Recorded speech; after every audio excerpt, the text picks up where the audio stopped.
নমস্কার বন্ধুরা, সবথেকে প্রথমে আপনাদের সবাইকে জানাই শুভ মহালয়া। আর আমার তরফ থেকে আপনাদের সবাইকে এই মহালয়ার প্রীতি ও শুভেচ্ছা। আজকের ভিডিওটি যে ভিডিওটির ব্যাপারে আজকে আমি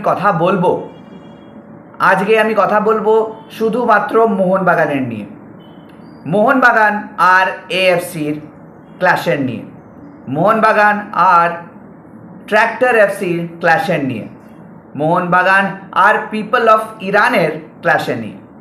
দেখা হচ্ছে ইন্ট্রোর পরে।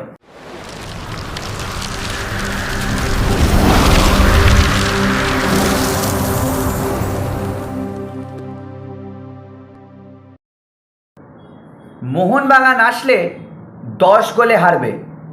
ওরা আমাদের সঙ্গে টিকতেই পারবে না, ওদেরকে আমরা মাঠে খেলতেই দেব না। ওরা আসলে আমরা মিনিটে মিনিটে গোল দেব, সেই জন্যই মোহনবাগান আসছে না। এত কিছু কথা বলে ট্র্যাক্টর এফসি।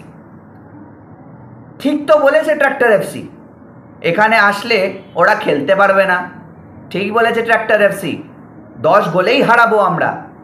ঠিক বলেছে ট্র্যাক্টর এফসি, মিনিটে মিনিটে গোল দেব মোহনবাগানকে। এত সব কথা বলে ইরানের লোকেরা, অবশ্যই সোশ্যাল মিডিয়া সাইটসে। এএফসি বলেন আমরা মিটিং করছি, সেফাহান আছি, ট্র্যাক্টর আছে, দুটো টিম আছি আমরা বসে। এখানে মোহনবাগান কেন আসছে না? মোহনবাগানের সঙ্গে মিটিং হলো না, আমরা স্যাংশন লাগাবো। ওরা খেললো না কেন? আরে ভাই, খেললো না কেন? আমি এখনও বলবো, আগেও বলেছিলাম আমার শর্টসের ভিডিওতে, এরা যাচ্ছে না, ঠিক করেছে। আমি এখনও বলবো that Mohun Bagan did the right thing, যে ওরা ইরান গেল না ট্র্যাক্টর এফসির সঙ্গে খেলা খেলতে। এখন আমরা সবাই জানি ইরানের কি চলছে, ইরান আর ইসরায়েলের কি চলছে। ওই সময় যদি আমাদের প্লেয়ার্সরা ওখানে যেত আর ওখানে যদি কোনো অঘটন ঘটতো, তো দায়টা কার থাকতো? সবাই কিন্তু নিজের হাত পালরা ঝেড়ে নিত কি আমার দায়ী নেই। কিন্তু at the end of the day আমাদের প্লেয়ার্সদের সেফটিটা বহুত ইম্পর্ট্যান্ট। একটা ম্যাচ খেলতে যাওয়ার জন্যে আমার মনে হয় না যে রিস্ক নিয়ে ইরান বা অন্য কোনো দেশে যেখানে টেনশনস রয়েছে সেখানে খেলতে যাওয়া উচিত। এই জিনিসটা নিয়ে অনেক আগের থেকেই বলে আসা হচ্ছিল কেএফসিকে যে অন্য কোথাও যদি শিফট করে দেওয়া যায়, কেন কি অনেক দিন টাইম ছিল, আপনি শিফট করে দিতে পারতেন। আপনারা আজারবাইজান বললেন, আজারবাইজান খুব ভালো, আজারবাইজানেও টেনশনস আছে। আপনারা অন্য দেশে বলতেন, আপনারা নিউট্রাল কোনো মাঝখানের দেশে বলতেন, মিডল ইস্ট থেকে বেরিয়ে বলতেন। অনেক দেশ আছে যারা খুশি খুশি এএফসির ইনভিটেশনটা অ্যাকসেপ্ট করতো, কিন্তু না, এএফসি সব সময় ওই মিডল ইস্ট টিমের ফেভারে থাকবে। আমি জানি না আজকে মোহনবাগান ভার্সেস ট্র্যাক্টর এফসির ম্যাচ ছিল ইন্ডিয়ান টাইমে 9:30 থেকে। আমি জানি না এর পরে এএফসি কি স্যাংশনস লাগাবে, কিন্তু আমিও জানি, আপনারাও জানেন, আর প্রতিটা ভারতবর্ষের লোকরাও জানে। ইভেন কিছুদিন আগে, মানে আজই, ওখানকার এএফসি আর ট্র্যাক্টর এফসির আর সেফাহান এফসির জার্নালিস্ট শুদ্ধ মেনেছে আর অ্যাপোলোজাইজ করেছে মোহনবাগান আর মোহনবাগানের ফ্যান্সের থেকে, যে আমাকে ক্ষমা করে দিও, আমরা বুঝতে পারিনি যে আমরা কি বলেছি আপনাদেরকে। আর এখন যে জিনিসগুলো ঘটছে সেটা সিরিয়াসলি ঘটছে। আপনারা, আমি আর ইভেন ভারতবর্ষের প্রত্যেকজনই এটাতে অ্যাগ্রি করবে যে কারোর লাইফের থেকে খেলাটা ইম্পর্ট্যান্ট কোনো দিনই হতে পারে না। আমাদের মিনিস্ট্রিও বলেছিল কি ওখানে যেও না। ইভেন রিসেন্টলি মিনিস্ট্রিও ইসরায়েলে থাকা যে ভারতীয় নাগরিকরা আছে তাদেরকে অ্যাডভাইজারি দেওয়া হয়েছে যে আপনারা নিজের নাম রেজিস্টার করুন, আপনাদেরকে ইন্ডিয়া নিয়ে আসা হবে ফর দেয়ার সেফটি। কিন্তু না, এএফসি নাচছে। খেলোনি কেন? ট্র্যাক্টর এফসি 10 গোলে হারাতাম, সেই জন্যে ভয়ের চোটে আসছে না। সেফাহান, হ্যাঁ জানা আছে ওদের দেশরা এমনি হচ্ছে, ওরা আসলে হারতোই, ওখানকার ফ্যান্সরা। হ্যাঁ, তোমরা যদি এটা মেনে রাখতে চাইছো তো মেনে রাখো, আমার কোনো দিক্কত নেই।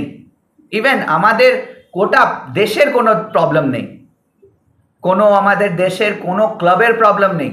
কেন কি প্রতিটা ক্লাব এটাতে অ্যাগ্রি করবে কি কোনো প্লেয়ারের সেফটি আগে, কোনো লোকের সেফটি আগে, কোনো ইন্ডিভিজুয়ালের সেফটি আগে, কোনো এন্টারটেনমেন্টের থেকে। ফুটবল একটি এন্টারটেনমেন্ট, অবশ্যই entertainment, sport is a entertainment. আর একটা এন্টারটেনমেন্ট স্পোর্টের জন্য কখনোই একটা লাইফ বেশি ইম্পর্টেন্ট হয় একটা এন্টারটেনমেন্ট থেকে। আপনাদের কি মনে হয় কমেন্ট সেকশনে অবশ্যই জানাবেন যে এই যে ব্যাপারটা ঘটলো আর ঘটছে, আর জানি না কি স্যাংশন আসবে। কোথাও লেখা আছে $50,000 ফাইন দেওয়া হবে, কখনো লেখা আছে একটা টুর্নামেন্ট ব্যান দেওয়া হবে, কোথাও লেখা আছে কি হয়তো অল কম্পিটিশনস থেকে ব্যান করে দেওয়া হতে পারে মোহনবাগানকে। কেন? ওয়াই? আমরা মিডিল ইস্টে নেই তাই জন্য কি? বরাবরই এএফসি ইন্ডিয়ার এগেনস্টে ছিল, বরাবরই এএফসি ইন্ডিয়ার এগেনস্টে থাকে। ওরা দেখায় যে হ্যাঁ আমরা তোমার সাথে আছি, আমরা তোমার পাশে আছি। সোশ্যাল মিডিয়া সাইটে ইন্ডিয়ার ব্যাপারে ছাড়ে কেন? অত ভালো ভালো কথা লেখে কেন? কেন কি আমাদের দেশের যা পপুলেশন আছে সবাই জানে ইন্ডিয়ার নিয়ে ভালো কথা বলো আর লাইকস পাও আর ট্রেন্ডিংয়ে যাও। এএফসি কখনোই ইন্ডিয়ার ভালো চাইতো না। সেই জন্যে মাঝখানে আমাদের অনেক ফুটবল সমর্থকেরা বলেছিল যে এএফসিটাকে ছেড়ে দিয়ে নিয়ে অন্য কোনো ফেডারেশনে যাওয়ার কথা। কিন্তু অবশ্যই ভারত একটি ওয়ান অফ দ্য বিগেস্ট, মানে আমি যদি ধরি ভারত এই এশিয়ার একটা বড় দেশ, খুবই বড় দেশ। আমরা যাব কেন এএফসি ছেড়ে?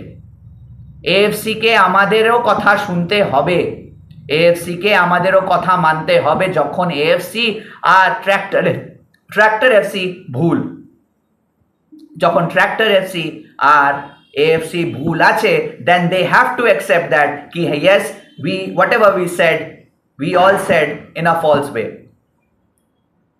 আর আমি আপিল করব এফসিকেও যে আমাদের উপরে যেন কোনো স্যাংশনস না লাগানো হয়। আপনারা কি মনে করছেন, আদেও কি মোহনবাগান যে গেল না তার উপরে কি কোনো স্যাংশন লাগবে? না, কোনো স্যাংশন লাগবে না, জাস্ট ওইটা খালি একটা ভয় দেখাবার একটা তারিকা ছিল ওদের, নাকি সত্যি এএফসি কোনো স্যাংশন লাগাবে? আর স্যাংশন যদি লাগায় তখন কি স্টেপ হবে এআইএফএফ এর, তখন কি স্টেপ হবে মোহনবাগান সুপার জায়েন্টের? একটা ভারতীয় ফুটবলের জন্য, ভারতীয় ফুটবল ক্লাবের জন্য, একটা 100 বছর পুরনো হেরিটেজ ক্লাব, তাকে আমরা বিপদে ফেলতে পারি না শুধুমাত্র একটা এন্টারটেনমেন্টের জন্য।